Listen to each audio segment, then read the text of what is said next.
প্রিয় viewer, Abhik take idea চ্যানেলের পক্ষ থেকে আপনাদের স্বাগত জানাচ্ছি। আমি অভিক মজুমদার। আগের একটা ভিডিওতে আমি বলেছিলাম যে মেয়াদপূর্তির পূর্বে সঞ্চয়পত্র নগদায়নের ক্ষেত্রে হিসাবটা কেমন হবে, এমন একটি ভিডিও নিয়ে আমি আপনাদের সামনে হাজির হব। তা সেই অনুযায়ী আমি আজকের এই ভিডিওটি নিয়ে আসছি। তা আমার চ্যানেলে এখনো পর্যন্ত যারা সাবস্ক্রাইব করেননি তাদেরকে সাবস্ক্রাইব করার জন্য অনুরোধ করছি। তাছাড়া এই ভিডিওটি যদি আপনাদের ভালো লাগে তাহলে সবার মাঝে ছড়িয়ে দিবেন, কারণ এটা একটা ইম্পর্টেন্ট ভিডিও। তো চলুন ভিডিওতে চলে যাওয়া যাক। আমি আগের একটা ভিডিওতে দেখিয়েছিলাম কিভাবে পরিবার সঞ্চয়পত্রের অর্থ হিসাবায়ন করে। আপনারা মূল হিসাব বায়নটি বোঝার স্বার্থে ওই ভিডিওটি আরেকবার দেখে আসবেন। লিংক কমেন্ট বক্সে দেওয়া থাকবে। তারপরও আমরা সংক্ষেপে একবার চোখ বুলিয়ে নিব। 1 লক্ষ টাকা 5 বছর মেয়াদে মুনাফার হার 11.52%। 1 লক্ষ টাকা 11.52% হিসেবে টাকা দাঁড়ায় হলো 11,520 টাকা। এটা হচ্ছে 1 বছরের মুনাফা। তাহলে 5 বছরের মুনাফা হচ্ছে 5 দিয়ে গুণ করলে 57,600 টাকা। এখন সঞ্চয়পত্রের শর্তে বলা আছে 5 লক্ষ টাকা পর্যন্ত উৎসেকর 5%। 5 লক্ষ টাকার বেশি হলে 10% হারে কর্তন করা হবে। তাহলে 57,600 টাকার উৎসেকর 5% হিসেবে 2880 টাকা।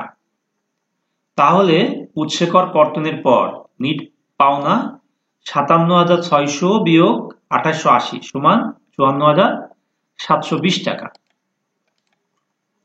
54,720 টাকা 60 মাসে অর্থাৎ 60 দিয়ে ভাগ করলে দাঁড়ায় 912 টাকা। আসুন আমরা একটু অন্যভাবে ক্যালকুলেশন করি। উৎসেকর কর্তনের পূর্বে 5 বছরের মোট অর্থ 57,600 টাকা। এই যে এই টাকাটা 57,600 টাকা, অর্থাৎ 5 বছরে উৎসেকর বাদে মানে মূল টাকা পাওয়া যায় 57,600 টাকা, এর থেকে 2880 টাকা বাদ, এটা হলো উৎসেকর।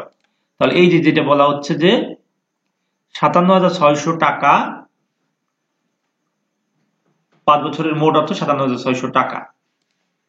তাহলে 57,600 টাকাকে 60 দিয়ে ভাগ করলে দাঁড়ায় 960 টাকা। অর্থাৎ সরকার যখন আপনার 1 লক্ষ টাকার একটি সঞ্চয়পত্র এর মাসিক যে ইন্টারেস্ট সেটা দেয়, আপনাকে কিন্তু 960 টাকা দিচ্ছে, কিন্তু তার থেকে উৎসেকর ওই 48 টাকা কেটে নিবে।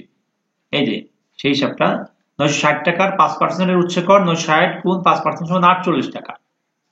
অর্থাৎ 960 টাকা থেকে 48 টাকা বাদ দিলে 912 টাকা। অর্থাৎ সরকার আপনাকে দিচ্ছে 960 টাকা, তার থেকে আবার সরকার কেটে নিচ্ছে 48 টাকা। কেটে নিলে আপনি নিট পাচ্ছেন 912 টাকা।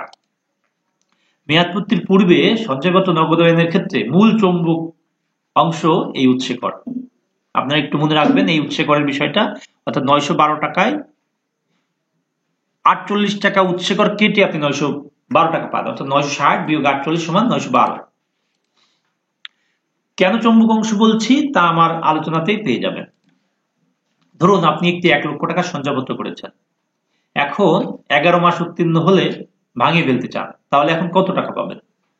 তাহলে চলুন হিসাবটা করে ফেলি। 11 মাসে সরকার আপনাকে কিন্তু দিচ্ছে 960 টাকা করে, আর উৎসেকর কর্তনের পর আপনি পাচ্ছেন 912 টাকা। অর্থাৎ 960 গুণ 11 সমান 10,560 টাকা। সরকার কিন্তু আপনাকে দিচ্ছে 10,560 টাকা, আর আপনার হিসাবে ঢুকছে মানে আপনার ব্যাংক হিসাবে ঢুকছে 10,032 টাকা। তাহলে আপনি এখন 11 মাস পর ভাঙিয়ে ফেললে কোনো মুনাফা পাবেন না, কারণ 1 বছরের পূর্বে ভাঙিয়ে ফেললে কোনো মুনাফা চার্টে নাই। আমরা যে প্রথম যে চার্টটা দেখিয়েছিলাম ওই চার্টে কিন্তু কোনো মুনাফা নাই। অর্থাৎ আপনাকে যেহেতু কোনো মুনাফা দেয়া হবে না, সেহেতু আপনাকে এ পর্যন্ত যত টাকা দেয়া হয়েছে তার সাথে সমন্বয় করে টাকা ফেরত দেওয়া হবে। তাহলে কিভাবে? 1 লক্ষ টাকা থেকে 10,560 টাকা আপনি পূর্বেই পেয়ে গিয়েছেন, তাহলে 89,440 টাকা পাবেন। তাহলে আপনি বর্তমানে পেলেন 89,440 টাকা, এবং পূর্বে নিট মুনাফা পেয়েছিলেন 10,032 টাকা। তাহলে 89,440 টাকা যোগ এই 10,032 টাকা সমান 99,472 টাকা। তাহলে আপনার ক্ষতি হলো কত টাকা? যে টাকা আপনার মুনাফা থেকে উৎসেকর কর্তন করা হয়েছিল, অর্থাৎ 11 মাসে 48 টাকা করে 528 টাকা, এই টাকা আপনার ক্ষতি হচ্ছে। তাহলে 99,472 টাকা, এই যে 99,472 টাকা আর এই 528 টাকা, এই মিলিয়ে কিন্তু আপনার 1 লক্ষ টাকা হচ্ছে। এই হিসাবটা আশা করি সবাই বুঝেছেন। আমরা আরো একটু অগ্রসর হই। এখন দেখি একজন 23 মাস অর্থাৎ 2 বছর মেয়াদ পূর্তির 1 মাস আগে ওই 1 লক্ষ টাকা ভাঙিয়ে ফেলতে কত পাবেন? ছকে দেয়া আছে প্রথম বছরান্তে মুনাফা 9.5%। ছকটা দেখি। 1 লক্ষ গুণ 9.5 সমান 9,500 টাকা। 1 বছর পর যেহেতু ভাঙিয়ে ফেলবেন, সেখানে তিনি 9,500 টাকা পাবেন এবং উৎসেকর 5% হিসেবে 475 টাকা কর্তন করা হবে। তাহলে 9,500 বিয়োগ 475 সমান 9,025 টাকা, অর্থাৎ 23 মাস। 23 এখানে কিন্তু দেখেন 23 মাস হলেও কিন্তু 1 বছরের মুনাফা ধরা হবে, সেই জন্য এখানে কিন্তু আমরা 9.5% ধরেছি। তাহলে এখানে কি দাঁড়ালো?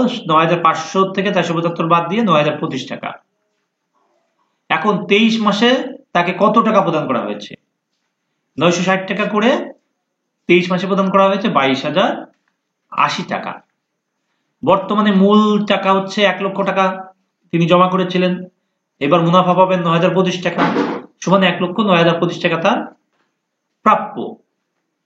কিন্তু ইতিমধ্যে তিনি পেয়েছেন কত? ওই যে 23 মাসে 22,080 টাকা, এই টাকা পেয়ে গিয়েছেন।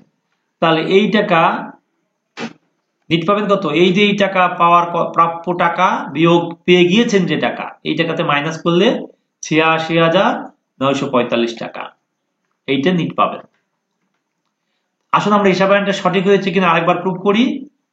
নিট পাওনা পেয়েছেন 86,945 টাকা যোগ 22,080 ইতিমধ্যে পেয়েছেন, এলো 1,09,025 টাকা। ওই যে আমি বলেছিলাম 9.5% মানে 9.5% তারই এই যে 9.5% 1,09,025 টাকা যে টাকাটা, সেইটা হলো এখানে আসছে। একইভাবে 2 বছর পর নগদায়ন করলে মুনাফার হার 10%। এইটা যেহেতু যদি 23 মাস ছিল, এখন যদি 24 মাস বা 25 মাসে ভাঙাতেন তাহলে 10% হতো। তাহলে 1 লক্ষ টাকা 10% এবং তার 2 বছর, অর্থাৎ 1 লক্ষ টাকা 10% হিসেবে 10,000 টাকা গুণ 2 মানে 2 বছর যেহেতু গুণ 2 সমান 20,000 টাকা। এরপর উৎসেকর কর্তনের পর যত মাস টাকা পেয়েছেন তা সমন্বয় করার পর নিট পাওনা গ্রাহকের ব্যাংক হিসাবে পরিশোধ করা হয়। আশা করি আপনারা হিসাবটা বুঝতে পেরেছেন। যদি কোনো জায়গায় বুঝতে সমস্যা হয় অবশ্যই কমেন্ট করবেন। আরেকটা জিনিস মনে রাখতে হবে, 5 লক্ষ টাকার বেশি হলে উৎসেকর কিন্তু 10% কাটবে, সেই হিসাবে হিসাবায়ন করতে হবে। ধন্যবাদ আজকের এই ভিডিওটি দেখার জন্য। আর আবারও বলছি, আমার চ্যানেলটি প্লিজ সাবস্ক্রাইব করবেন, পরবর্তী ভিডিওর জন্য অপেক্ষা করবেন। আজকের মতো ভিডিও এখানেই শেষ করছি।